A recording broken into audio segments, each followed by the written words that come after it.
تو آج ہم اگلی آیت، یہ جو اگلی ایک دو آیات ہیں، ان کی مختصر تفسیر کر کے اپنا ترجمہ آگے بڑھائیں گے۔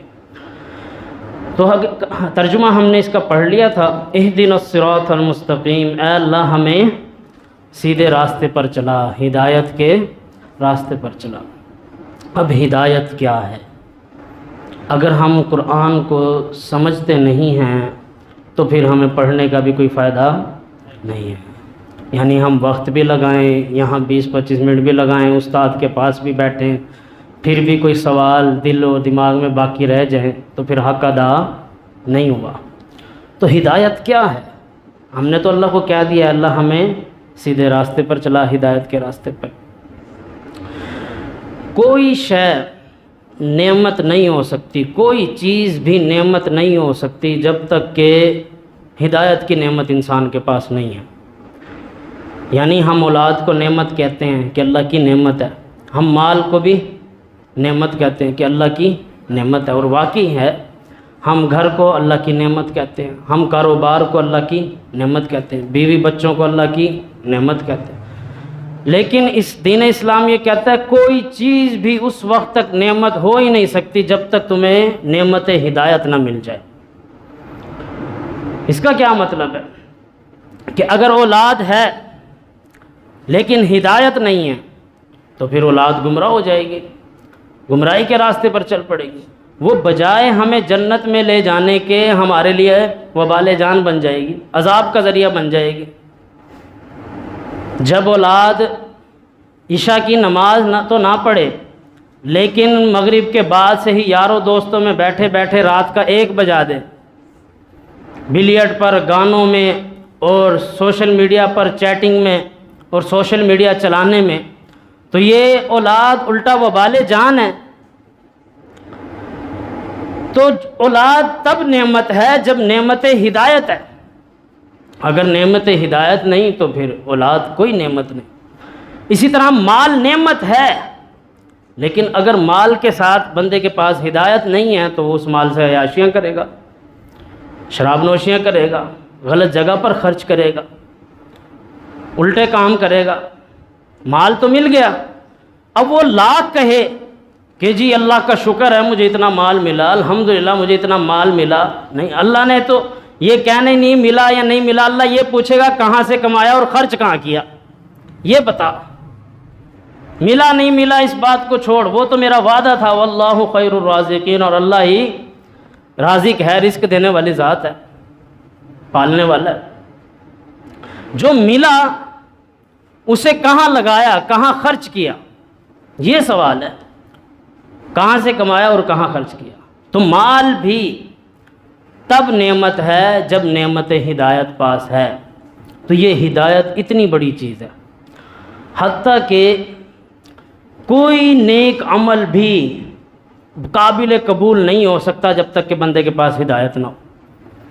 بندے نے نماز پڑھی، اب نماز اس نے پڑھی کہ مجھے میرا چچا کھینچ کے لیا ہے، مجھے میرا باپ کھینچ کے لیا ہے، مجھے میرا دادا کھینچ کے لیا ہے، لہٰذا میں ماں باپ کے ڈر سے پڑھ رہا ہوں، چاچے کے ڈر سے پڑھ رہا ہوں، یا پھر دادے کے ڈر سے پڑھ رہا ہوں، اور اللہ کے ڈر کی جو ہدایت تھی وہ تو ہے نہیں پاس۔ تو یہ ایک پریکٹس ہو سکتی ہے، عادت ہو سکتی ہے، یہ عبادت نہیں ہو سکتی۔ تو کوئی نیک عمل بھی تب تک سیدھا نہیں ہو سکتا جب تک سیدھے راستے کا پتہ نہ ہو۔ یہ ہدایت اتنی بڑی چیز ہے، اور یہ ہدایت کی بھی اقسام ہیں۔ کچھ ہدایات ایسی ہیں جو اللہ نے ہر انسان کے اندر بلٹ ان ڈال دی ہیں۔ ایک آپ نے دیکھا ہوگا نا، کوئی چھوٹا سا بچہ بھی ہے نا 2-3 سال کا، آپ اس کے سامنے ایک آگ رکھ دیں، جلتی ہوئی آگ ہے، اور دوسری طرف ٹھنڈا شربت رکھ دیں، کیا خیال ہے بچہ آگ میں ہاتھ ڈالے گا؟ کبھی بھی نہیں۔ یہ جو وہ آگ کے قریب نہیں جا رہا، یہ ہدایت اسے کس نے دی ہے؟ چاہے اس نے زندگی میں کبھی نہ دیکھی ہو آگ، تھوڑا سا قریب جانے لگے گا اسے تپش محسوس ہوگی، وہ کہے گا نہیں جانا اب۔ کبھی اس کو زندگی میں کسی نے نہ بتایا ہو کہ آگ ایسی ہوتی ہے، وہ پھر بھی نہیں جائے گا۔ یہ جو اس کو ہدایت ملی ہے، یہ بلٹ ان اس کے اندر ہی اسٹوریج میں، یہ کہاں سے آئی ہے؟ یہ اگر بیٹھ کے آنکھیں مارنی ہے تو یہ اچھی بات نہیں ہے، نیچے قرآن کی طرف توجہ رکھو۔ تو جو یہ بلٹ ان ہدایت ملی ہے، یہ کہاں سے ملی ہے اسے؟ یہ اللہ کی طرف سے، جب وہ پیدا ہوا تھا اللہ نے بلٹ ان اس کے اندر ڈال دی تھی۔ اسی طرح کوئی بھی بچہ ہے، اسے کہاں سے پتہ چلتا ہے کہ یہ میری ماں کی گود ہے اور مجھے یہاں سکون ملنا ہے؟ یہ ساری ہدایت کون دیتا ہے اسے؟ اچھا یہ تو بچہ ہے، اس کو تو چھوڑ دیں، تو انسان، اس کے تو ہم یعنی کہ نعمتوں کا شمار ہی نہیں کر سکتے۔ آپ نے دیکھا ہوگا ایک بھینس کا بچہ جب پیدا ہوتا ہے، ابھی 15-20 منٹ آدھا گھنٹہ گزرتا ہے اور وہ اٹھ کے بھاگ کے فوراً اپنی ماں کے پاس چلا جاتا ہے دودھ پینے کے لیے۔ اسے کون بتاتا ہے کہ یہ تیری ماں ہے، اور اسے کون ہدایت دیتا ہے کہ اس جگہ سے تجھے دودھ ملے گا، جس نے دنیا کی شکل ہی نہیں دیکھی تھی ابھی تک؟ یہ چیز اس کے اندر کس نے ڈالی؟ وہ تو اندر ماں کے پیٹ میں، بھینس کے پیٹ میں اندھیروں میں تھا، باہر نکل کے اسے جو یہ ہدایت ملی ہے، یہ کہاں سے ملی ہے؟ یہ بھی ہدایت ہے۔ یہ اسے بولیں گے ہم کہ یہ جو اللہ کی طرف سے بندے کے اندر ڈال دی گئی ہے، یہ وہ ہدایت ہے۔ تو اس طرح کی بے شمار ہدایات جو اللہ نے انسان کے اندر اس کے پیدا ہوتے ہی رکھ دی ہیں، جس کا اگر ہم شمار کرنے بیٹھیں تو شمار نہیں کر سکتے۔ آنکھوں سے دیکھنا بھی ایک ہدایت ہے، کانوں کا سننا بھی ایک ہدایت ہے، یہ ساری چیزیں ہمیں ہدایت کی طرف رہنمائی کرتی ہیں۔ لیکن یہاں جو ہدایت کی بات ہو رہی ہے سیدھے راستے کی، وہ ہے شریعت کا راستہ، انعام یافتہ لوگوں کا راستہ۔ صراط الذین انعمت علیہم، اے اللہ ہمیں ان لوگوں کے راستے پر چلا جن پر تیرا انعام ہوا۔ اب انعام یافتہ لوگ کون ہیں؟ من النبیین والصدیقین والشہداء والصالحین۔ انعام یافتہ لوگوں کی وضاحت بھی اللہ رب العالمین نے خود ہی کر دی کہ وہ انبیاء علیہ السلام ہیں، وہ صدیقین ہیں، سچ بولنے والے، اور ابو بکر صدیق رضی اللہ عنہ، والشہداء وہ اللہ کی راستے میں شہید ہونے والے ہیں، والصالحین اور وہ لوگ ہیں جو نیک اعمال کرنے والے ہیں۔ اس پوری آیات میں جتنی اقسام بتائی ہیں ان میں کہیں کوئی پیر نہیں آتا، کوئی بابا نہیں آتا، اور کوئی ایسے ملنگ نہیں آتے جو بیٹھے ہیں جنہیں کلمے بھی نہیں آتے، لوگوں نے انہیں اپنا پیر بنایا ہوا ہے۔ یہاں دور دور تک ایسے کسی بزرگ باب شخصیت کا تبصرہ نہیں ہے۔ اللہ نے کہا ہدایت یافتہ لوگ انبیاء علیہ السلام ہیں۔ لوگ اسی آیت سے غلط رزلٹ نکالتے ہوئے اپنے بابوں کو ثابت کرتے ہیں کہ ہمارے بابے ٹھیک ہے۔ جناب محمد رسول اللہ صلی اللہ علیہ وسلم ایک مرتبہ قبرستان میں بیٹھے ہوئے تھے، آپ صلی اللہ علیہ وسلم نے ایک سیدھی لکیر لگائی، اور وہ سیدھی لکیر کھینچنے کے بعد کوئی ٹکڑا لکڑی کا اٹھا کے سیدھی لکیر کھینچ کر اس کے ارد گرد بھی لکیریں لگا دی۔ تو صحابہ اکرام رضوان اللہ علیہم مجمعین نے پوچھا تو آپ صلی اللہ علیہ وسلم نے فرمایا یہ جو سیدھی لکیر جا رہی ہے یہ سیدھا راستہ، یہ میرا راستہ ہے، اور یہ جو اس کے ارد گرد لکیریں ہیں یہ شیطان کا راستہ ہے جو تمہارے راستے میں بیٹھا ہوگا، تمہیں ہمیشہ اپنی طرف بلائے گا، کبھی دنیا کی رونقیں دکھا کر، کبھی دنیا کی خواہشات دکھا کر تمہیں ہمیشہ اپنی طرف کھینچے گا، اور شیطان کبھی بالکل مایوس کر دے گا۔ یہ ہمارے بھی سمجھنے کی بات ہے، ہم کلاس میں بیٹھے ہیں تو ان چیزوں کو سمجھ لیں۔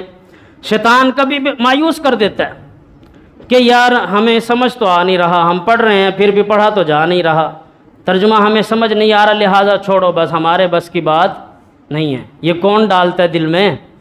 شیطان۔ جو اللہ تو کہہ رہا ہے قرآن آسان ہے۔ اسی طرح لوگوں کی باتوں سے تنگ آ کر، اب ہر بندہ تو یہ قرآن پڑھنے سے خوش نہیں ہے نا، کہ یہ قرآن یہاں بیٹھ کر پڑھ رہے ہیں، شیطان کیسے خوش ہوگا؟ شیطان کبھی بھی خوش نہیں ہوگا۔ تو وہ اپنی طرف سے پوری کوشش کرے گا کہ کسی طرح انہیں قرآن سے روک دیا جائے، کہیں یہ ہدایت کے راستے پر نہ چلے جائیں، کہیں انہیں صحیح بات سمجھ نہ آ جائے۔ لیکن ایک مسلمان کا کام یہ ہے کہ وہ ڈٹا رہتا ہے، وہ کہتا ہے میں کر کے دکھاؤں گا۔ تو اپنے اندر پڑھنے کے حوالے سے کہ ہم نے ہر حال میں جانا ہی جانا ہے، اس حوالے سے سختی بھی پیدا کریں۔ تو آپ صلی اللہ علیہ وسلم نے فرمایا تمہارے راستے میں شیطان بیٹھے ہیں۔ جب رسول اللہ صلی اللہ علیہ وسلم نے فرما دیا کہ یہ بیٹھا ہے کنڈے لگا کر اور تمہیں اپنی طرف کھینچتا ہے، تو یقیناً وہ کھینچے گا. اور یہ آپ کا ایسا پکا بیلی ہے، آپ کی جان نہیں چھوڑے گا، یہ کسی صورت بھی. اس سے آپ بچ سکتے ہیں، جان نہیں چھڑا سکتے.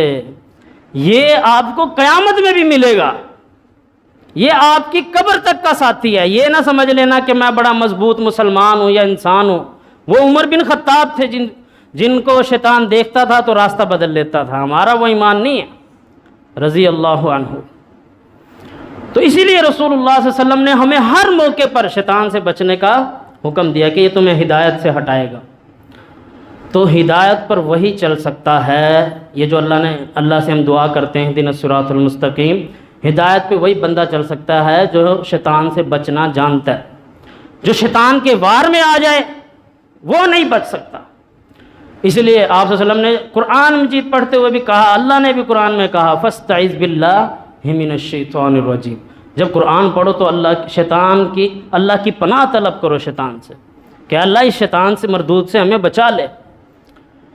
اور پھر واش روم میں داخل ہونا ہے تب یہی شیاطین سے بسم اللہ اللہم انی اعوذ بک من الخبث والخبائث.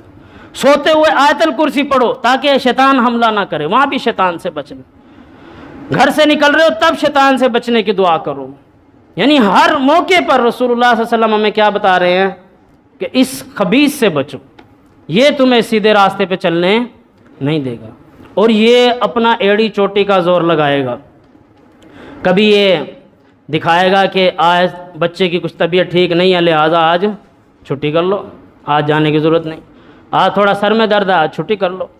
آج کچھ سمجھ میں نہیں آ رہا، پچھلا سبق یاد نہیں ہے، اب آگے ہم پڑھیں گے، فائدہ پیچھے کا تو یاد نہیں ہوا لہٰذا پڑھتے ہی نہیں ہے. نہیں، یہ کسی بھی بہانے میں نہیں آنا.